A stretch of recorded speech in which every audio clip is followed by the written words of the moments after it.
Om Swastiastu, Om Anubhadrah Kratawo Yantu Iswata. Semoga ide-ide gagasan datang dari segala arah, memberi kebaikan dan kecemerlangan di dalam batin. Om Namah Shivaya. Saat ini kembali lagi bersama Sri Bhagawan Sri Pradabaskara berbagi tentang bagaimana kehidupan ini dipenuhi dengan stres, ketegangan, ketakutan, kecemasan, dan bahkan anxiety. Nah, tentunya stres, kecemasan, ketegangan, anxiety, ketakutan itu tidak muncul begitu saja. Itu adalah proses, ya. Itu adalah proses yang kadang terjadi secara beruntun, ya, secara bertahap.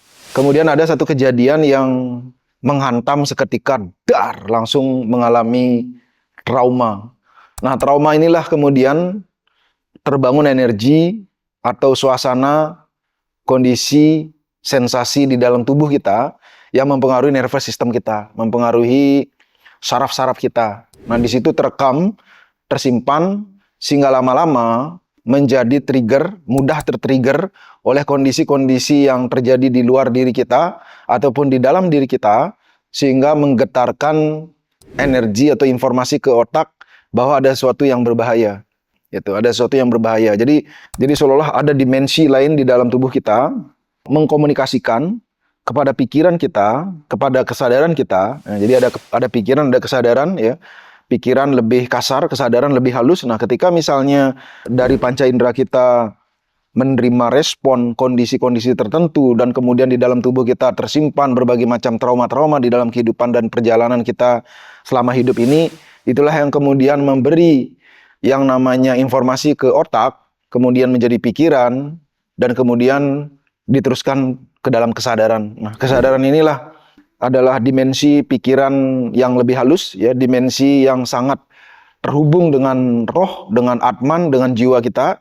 Nah, sehingga kadang-kadang kalau misalnya stuck sampai di pikiran, ini kemudian menjadi fenomena pola yang terus-menerus. Itu menjadi pola yang berulang-berulang. Nah, pola yang berulang-berulang inilah yang kemudian menumpuk menjadi pengulangan-pengulangan di pikiran kita, sehingga setiap hari itu menjadi pikiran yang negatif. Kadang-kadang disebut orang itu adalah overthinking.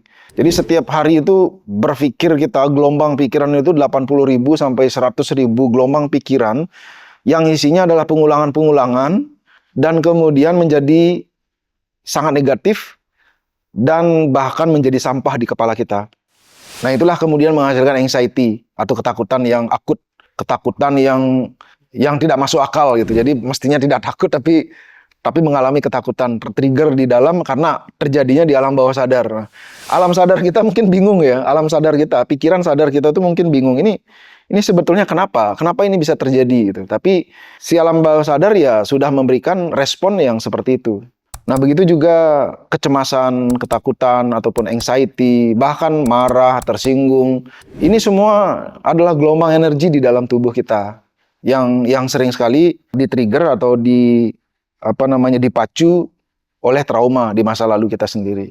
Nah, ini berlaku semua peradaban sebetulnya. Nah, cuman pemahaman-pemahaman yang lebih kekinian itu bahasanya adalah trauma, bahasanya adalah trigger, bahasanya adalah kondisi terjadi di masa lalu. Kalau di dalam yoga istilahnya itu adalah smerti. Smerti itu adalah ingatan.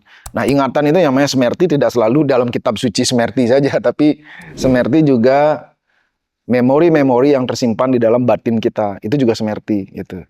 Setelah itu terjadi, tubuh kita akan selalu memberikan respon mirip sesuai dengan sensasi, kondisi yang tersimpan di dalam tubuh kita.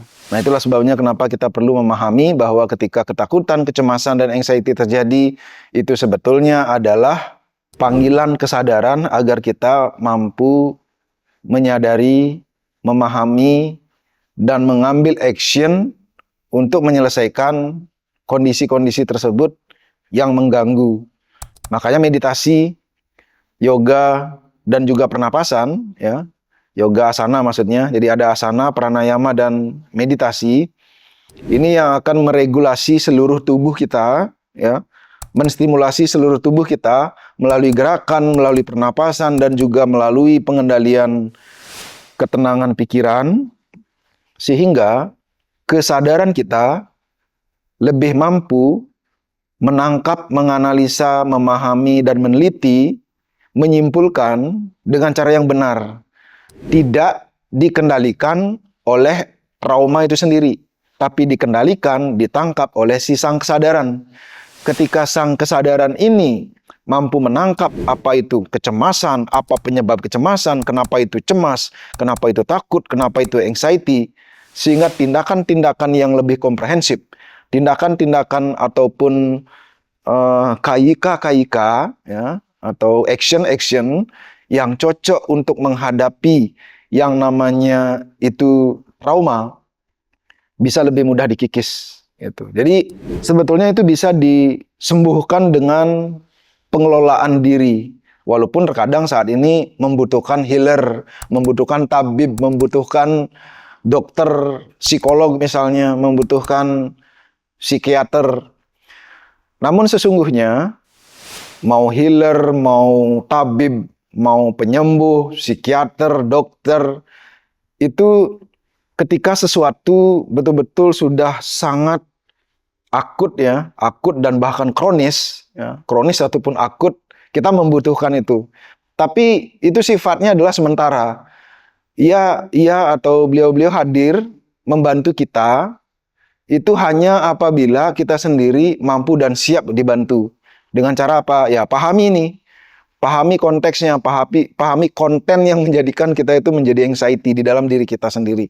Siapa yang paling tahu? Ya diri kita. Makanya anxiety, ketakutan ataupun kecemasan itu adalah hasil dari bagaimana kita berpikir, bagaimana kita berkata, bagaimana kita bertindak.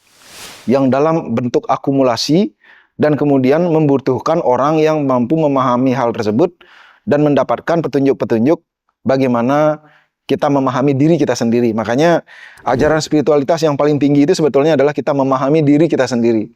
Walaupun secara generik atau secara umum, secara general, manusia itu diciptakan sama. Ya manusia gitu. Tapi di sisi lain, setiap individu memiliki custom-nya masing-masing. Makanya manusia diciptakan sama dengan segala organ-organnya, tapi sekaligus manusia juga diciptakan berbeda dan unik dan juga spesial.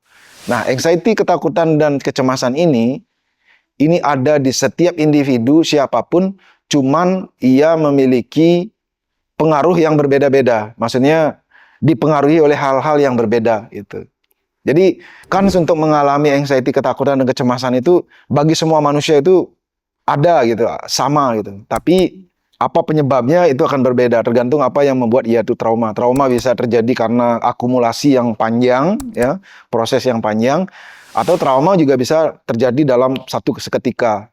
Bisa oleh sebuah kekagetan atau fenomena melihat orang meninggal tiba-tiba di depan mata, ataupun melihat kecelakaan di depan mata, melihat pertengkaran, pertempuran, lain sebagainya, bahkan perang di depan mata kita sendiri. Nah, ini bisa menghasilkan trauma dan kemudian hasilnya adalah ketakutan, kecemasan, dan anxiety. Nah, itu tentunya bisa diterapi, itu tentunya bisa disembuhkan, bisa diobati. Ya, prosesnya memang ada yang cepat, ada yang lambat, ada yang membutuhkan waktu, ada yang membutuhkan pendekatan-pendekatan secara holistik. Nah, jadi sebetulnya itu adalah panggilan jiwa untuk kembali step back, untuk relax, tenang, menyadari, dan kemudian letting go atau melepaskan apa-apa yang tersimpan di nervous system kita atau di saraf-saraf di dalam tubuh kita, di dalam batin kita, di dalam pikiran yang terdalam, sehingga itu menjadi smerti atau ingatan atau memori-memori yang membuat kita cenderung melakukan satu tingkah laku di luar kesadaran kita sendiri. Itu fenomena ini sudah terjadi sejak lama, dan namun manusia terus melakukan penelitian, para spiritualis juga terus melakukan penelitian lebih dalam ke dalam batin diri kita sendiri untuk mampu mengidentifikasi, menyimpulkan sehingga solusi-solusi yang lebih tepat bisa kita lakukan. untuk mengantisipasi dan juga mengobati bagian tersebut karena itu sangat mengganggu sekali itu. Nah, semoga itu memberi informasi tambahan dan juga menginspirasi agar segera kembali ke sang jati diri, ya, kembali ke sang jati diri melalui meditasi, melalui yoga asana. Mulailah dengan berolahraga agar nervous system kita terjaga melalui tubuh fisik kita. Mulailah sadari nafas dan juga bermeditasi. Karena panggilan jiwa atau panggilan spirit atau atman kita atau sang roh kita tidak selalu hanya dalam bentuk spiritual, tapi dalam bentuk langkah hidup kita. Itu. Apabila ada pertanyaan, silakan di komen, like dan juga share kepada teman-teman yang lain. Dan tentunya cek video-video yang lain yang bisa memberikan inspirasi, pengetahuan tentang kehidupan, spiritualitas, dan juga yoga, meditasi, dan tentang karma. Mata Suksma, Om Santi, Santi, Santi, Om.